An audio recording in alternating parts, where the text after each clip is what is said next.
السلام عليكم ورحمة الله وبركاته. إن الحمد لله نحمده ونستعينه ونستغفره ونعوذ بالله من شرور أنفسنا ومن سيئات أعمالنا. من يهده الله فلا مضل له ومن يضلل فلا هادي له. أشهد أن لا إله إلا الله وأشهد أن محمدا عبده ورسوله. اللهم صل على نبينا محمد وعلى آل محمد كما صليت على إبراهيم وعلى آل إبراهيم إنك حميد مجيد. يا أيها الذين آمنوا اتقوا الله حق تقاته ولا تموتن إلا وأنتم مسلمون. يا أيها الذين آمنوا اتقوا الله وقولوا قولا سديدا يصلح لكم أعمالكم ويغفر لكم ذنوبكم ومن يطع الله ورسوله فقد فاز فوزا عظيما. وبعد، أيها الإخوان rahimani wa rahimakumullah, marilah sama-sama kita berusaha meningkatkan ketakwaan kita kepada Allah Subhanahu wa taala, menjalankan perintah-perintah Allah dan menjauhi larangan-larangan Allah Subhanahu wa taala. Ketahuilah, umur yang Allah Subhanahu wa taala berikan kita di dunia ini tidak sampai satu hari di akhirat. Satu hari di akhirat lamanya 1000 tahun. Sedangkan ke manusia palingan hanya hidup 60-70 tahun dan sedikit yang mencapai dan melebihi itu. Oleh karena itu, yang sedikit ini mari kita gunakan untuk bertakwa kepada Allah Subhanahu wa taala. Pada hari ini ayo ikhwan, kita menjelaskan tentang salah satu sifat dari sifat-sifat orang Yahudi, yaitu mereka suka hasad dan hiqad, ingin menghancurkan, memiliki sifat cemburu dengan orang-orang yang beriman, tidak menginginkan keberhasilan pada orang-orang yang beriman. Dan mereka ayolah ikhwan, orang-orang Yahudi, mereka akan menyambut yang namanya Dajjal. Mereka mengimani bahwa sekarang ini belum keluar nabi terakhir, dan nanti mereka akan mengakui Dajjal sebagai nabi akhir mereka. Kata Nabi sallallahu alaihi wasallam di dalam hadis yang diriwayatkan oleh Anas bin Malik, yatba'ud dajjala min yahudi Asbahan 70,000 alaihim at-tayalisah. Akan ada 70.000 orang Yahudi Asbahan yang akan mengikuti Dajjal. Di atas kepala-kepala mereka ada toyalisah. Toyalisah itu mirip surban yang segitiga itu, dipasang di atas, dan ada garis-garis biru, terkadang bercampur hitam, terkadang bercampur putih. Itu menjadi ciri-ciri dari toyalisah, yaitu penutup kepalanya orang-orang Yahudi. Sedangkan Asfahan itu adalah kabupaten di Iran saat ini, dan di sana dipelihara orang-orang Yahudi. Makanya sangat wajar jika Nabi SAW sebutkan akan mengikutinya 70.000 orang. Dan kita pahami la ibrata la mafhuma lil adat. Tidak ada mafhum terhadap adat.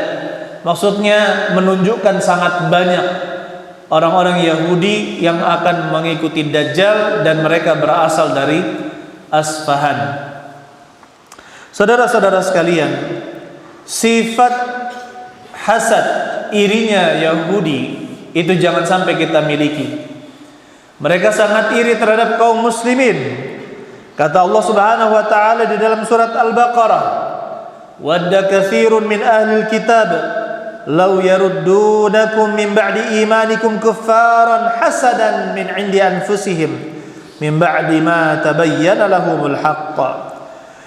Banyak orang-orang ahli kitab yang sangat menginginkan jika mereka bisa mengembalikan kalian setelah kalian beriman kepada kekafiran.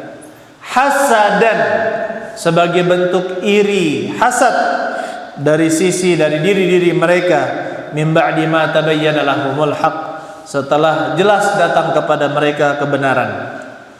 Jadi mereka orang-orang Yahudi itu sangat iri dengan keberhasilan orang-orang Islam. Am yahsuduna an-nasa 'ala ma atahumullah min fadli. Allah Subhanahu wa taala juga mengatakan, apakah mereka itu, yaitu orang-orang Yahudi, berhasad, yaitu iri kepada manusia? Maksudnya an-nas di situ adalah an-nabi sallallahu alaihi wasallam wal mu'minin, dan orang-orang yang beriman. Apakah mereka iri terhadap Nabi dan orang-orang yang beriman atas apa yang Allah berikan kepada mereka? Min fadlihi, dari karunia-Nya. Begitu pula ayuhal ikhwan, orang-orang Yahudi tidak akan ridha apabila masih ada orang-orang yang beragama Islam. Sebagaimana dalam surat Al-Baqarah Allah katakan, "Walan tarda ankal yahudu walan nasara hatta tattabi'a millatahum." Tidak akan pernah, walan, kata-kata lan itu menunjukkan selamanya tidak akan. Beda dengan la. Kalau lan selama-lamanya tidak akan pernah, maka jangan pernah mengharapkan orang-orang Yahudi itu akan ridho dengan agama kita. Antum tahu ketika Pak Prabowo dan Menteri Luar Negeri berkoar-koar tentang salat hormus dan sebagainya, apa kata mereka? Enggak sadar kalau orang-orang kami, orang-orang Syiah, orang-orang Yahudi banyak di Indonesia. Jadi di sekitar kita bisa jadi banyak orang-orang Yahudi, terutama di kota-kota besar.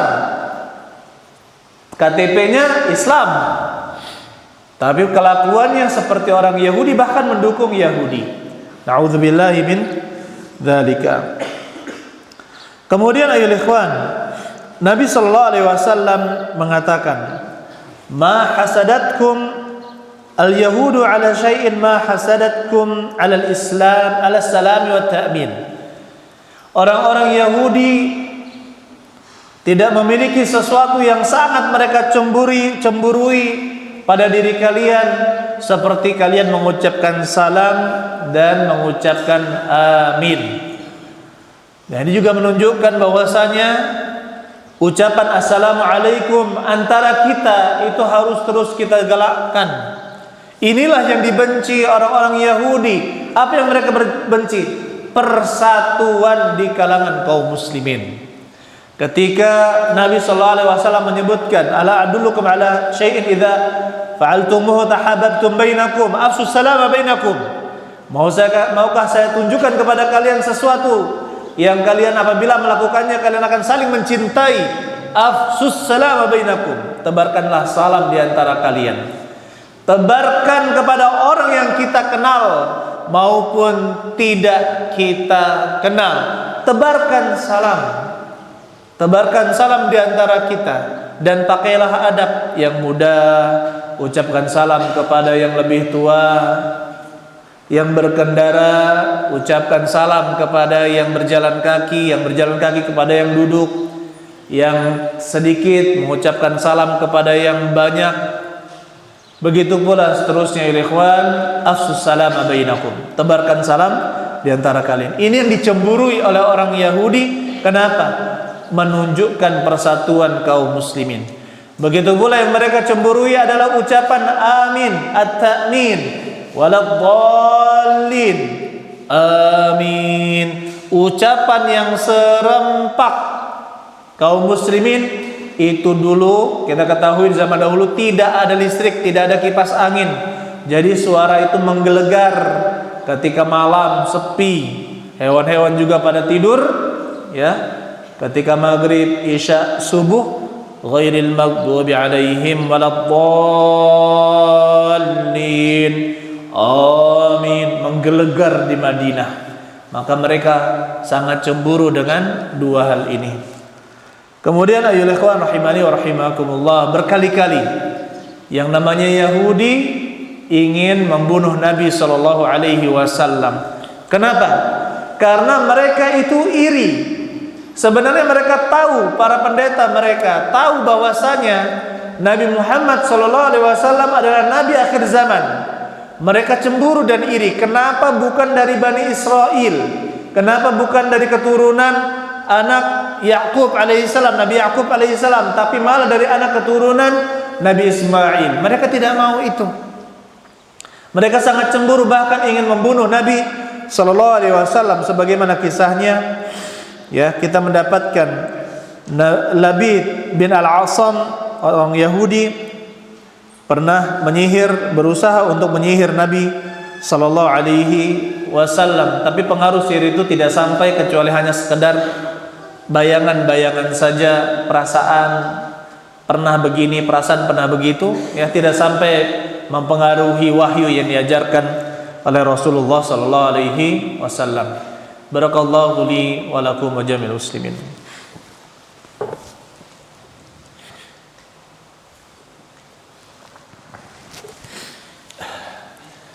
Alhamdulillahi rabbil alamin, wassalatu wassalamu ala nabiyil mustafa Muhammadin wa ala alihi wa sahbihi ajma'in, wa ba'd.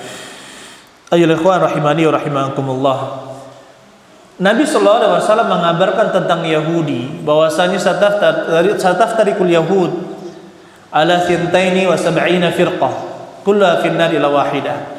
Akan terpecah sintaini wa sab'ina wa sataftariqun nasara ala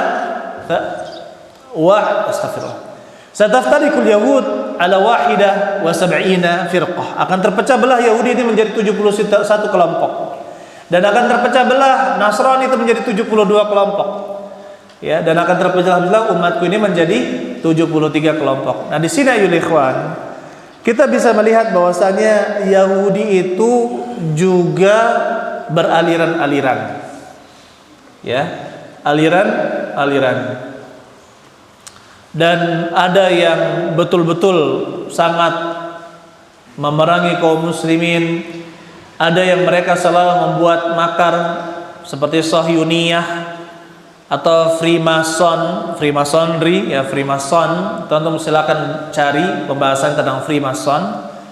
Dan ternyata ada yang lebih dalam dari Freemasonry, yaitu Illuminati, ya, kelompok lagi yang itu betul-betul bahkan bisa mengotak-atik suatu negara yang memang mereka persiapkan ribuan tahun. Mereka kumpulkan harta, mereka kumpulkan emas. Tujuannya adalah mengobrak-abrik suatu negara.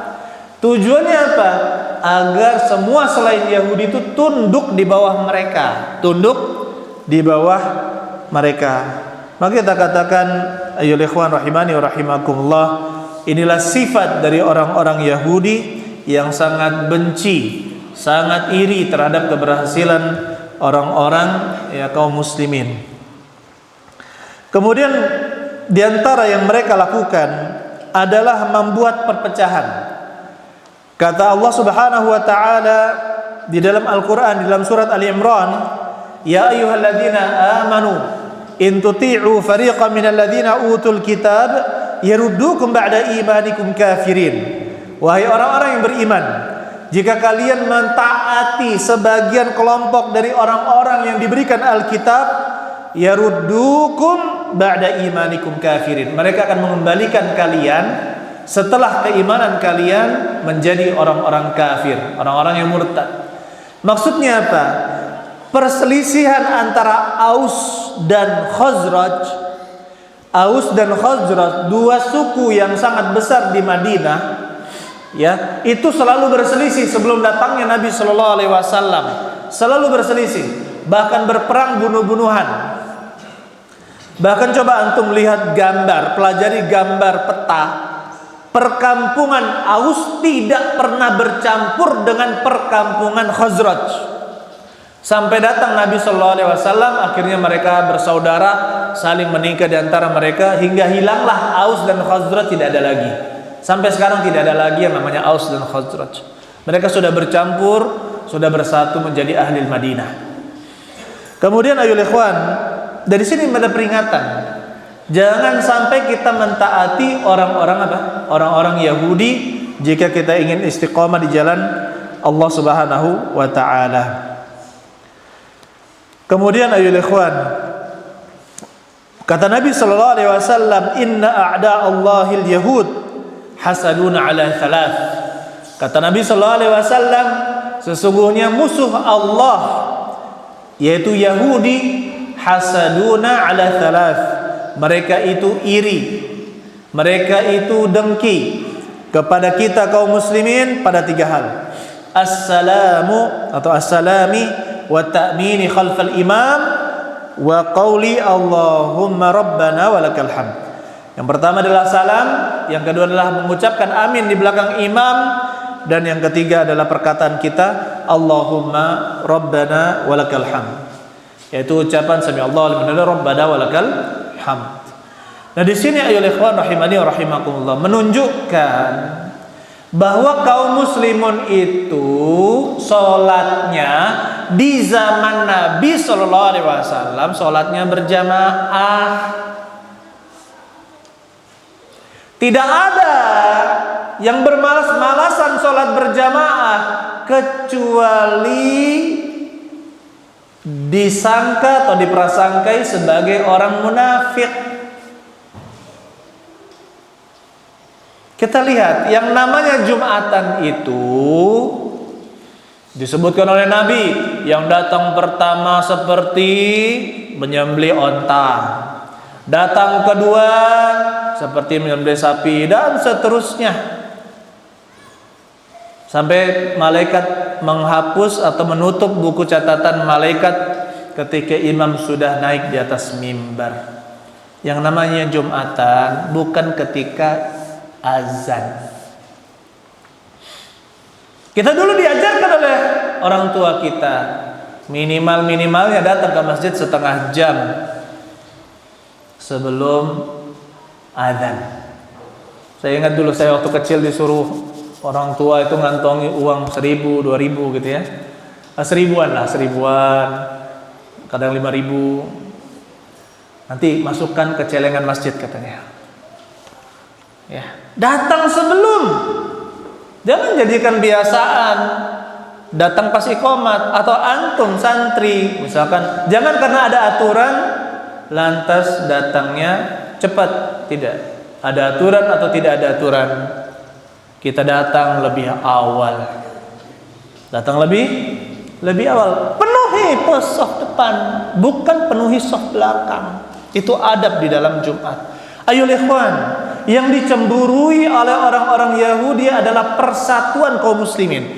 Jadi mereka menggunakan berbagai macam cara agar